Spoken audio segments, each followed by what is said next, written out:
Hello and welcome to the home of the Ghost Owl, as we continue on with our Warhammer The Old World content, looking at the main rulebook. So we're now on to command groups. We're well through the book now, not a huge amount of content left of the book, but we are definitely in the advanced rules. And now we're going to take a look at those all-important command groups. So, command groups then.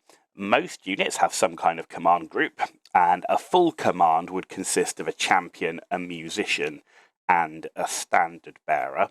And command group models are purchased as upgrades to normal rank and file models. They're not additional models, it's you upgrade an existing one. Position within unit, except in rare cases, the command group will be found in the centre of the front rank, and standard bearers will be placed directly in the centre with the musician and the champion on either side. In some situations, the command group may not all fit in the front rank, and in such cases, place as many as possible in the front rank with the remainder in the second rank. I can't think of many occasions where that is actually going to come into play. If a unit turns or reforms, the command group will automatically move back to the centre of the new front rank, so you just have to move them around. Alright, so champions then. Most units can include only one champion as an upgrade to the unit. Remember, we're not talking about characters here. A unit's champion will usually have slightly better characteristics than the other models in the unit. Normally it's like extra attack, maybe extra weapon skill, that sort of thing. Champions will normally have the same equipment as the other models in the unit. However, in certain cases, where specified, they are able to purchase special equipment. So when the unit shoots, the champion must also shoot at the same target. And a champion in the fighting rank fights in combat as normal. Enemy models in base contact with the champion can direct their attack specifically against him if they wish.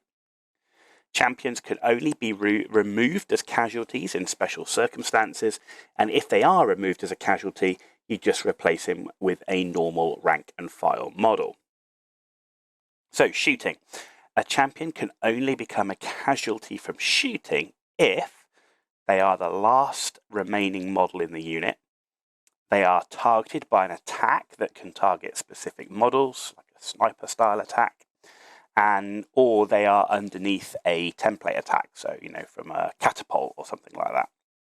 Then look out, sir rule, if a champion is hit by a shooting attack, and if there are 5 or more rank and file models in the unit, the champion can make a lookout sir roll. And basically the way that works is you roll a d6, and on a 2+, another member of the unit is hit. If you roll a 1, you're unlucky and the champion takes the hit. Combat. Champion can only become a casualty during combat if they are the last remaining model in the unit, or attacks were directed specifically against the champion by enemy models in base contact. Standard bearers then. So a standard bearer has the same characteristics as other models in their unit, and they are considered to have the same equipment as other models in the unit, despite looking different, because the model's carrying a banner. So they are not what you see is what you got. So it's just by dint, if you've got a unit that's carrying swords and shields, for example, given the fact that he has to carry the banner in one hand, he's probably got his sword in the other hand. He's not going to have the shield represented on the model necessarily, but he still counts as having it if you've paid for the unit to have shields, for example. One thing you can do if you're really, really finicky on the what you see is what you got style is you could, for example, glue the shield to his back to make it look like he's got it strapped on his back or something like that, or maybe even strapped to his arm. You can still do that, but it is not necessary. If a unit contains a standard bearer, it may claim a bonus +1 point for combat results, and if a fleeing unit is run down by an enemy unit or is destroyed in combat, its standard is claimed as a trophy. standards captured in this way are worth bonus victory points and cannot be reclaimed. So looking for units that have standards and taking them out to the last man is a good thing. If the standard bearer is slain, another model will just move and pick the standard up. So therefore a unit cannot lose its standard unless it and the champion are the last two remaining models in the unit. So even if you've got the sniper attacks, yeah, absolutely, you can single out, direct a specific sniper style attack and kill the standard bearer. And it's a total waste of time because somebody else just come and pick the standard up.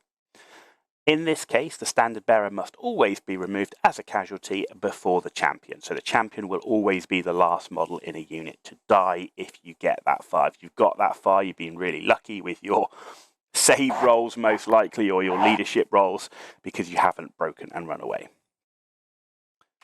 Okay, musicians. So a standard bearer, a musician has the same characteristics as other models in the unit, and they're considered to have the same equipment as other models in the unit despite looking different. So same as the standard bearer.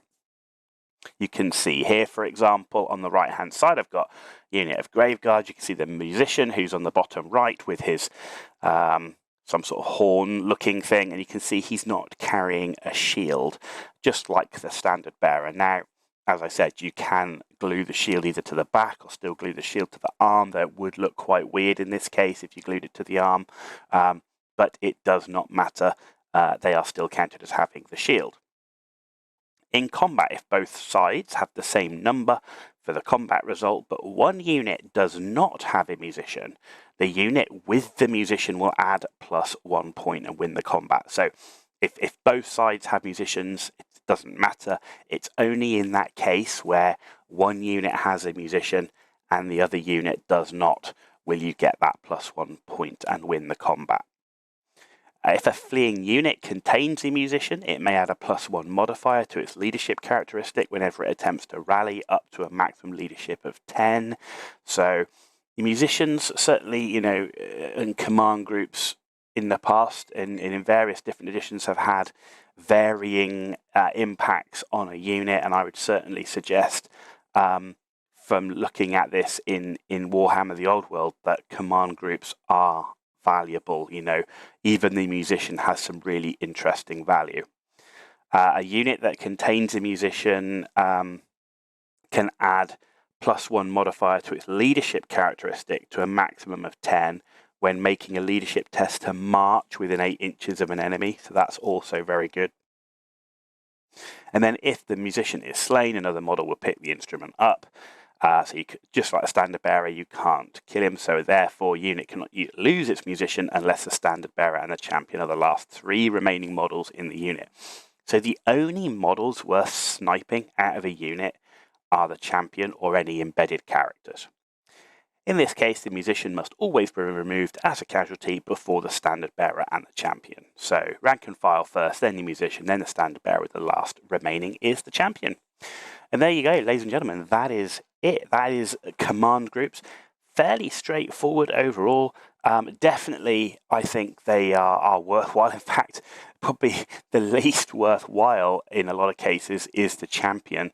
But, you get that extra attack. Potentially, you get some better equipment or different equipment. So I'd still say the champion can have value. But I really like the standard bearer. Being able to get that +1 combat result's really nice. Though being aware of losing your standard will get the enemy bonus victory points. That's really important. So you do need to be careful with those standard bearers. You can't, putting standard bearer on a unit that you're going to use for baiting or you're going to use as a sacrificial unit, not a good idea. But a musician there could be a really good idea, certainly for all types of units with that +1 modifier for rallying and also for marching within 8 inches. So you don't have to purchase every single member of the command group either. So you could, in some cases, maybe on a unit of fast cavalry, for example, if the option is there, maybe just purchase the musician, for example. So there are plenty of options here, but command groups in most cases definitely good value from having a full command. Hope you guys found this video useful. If you did, give it a thumbs up. If you didn't, give it a thumbs down. But let me know why in the comments down below. And as always, if you want to see more content, hit that subscribe button. Free for you to do. Means a lot for me. So thank you for that in advance. You've been watching The Ghost Owl, and I'll see you all very soon.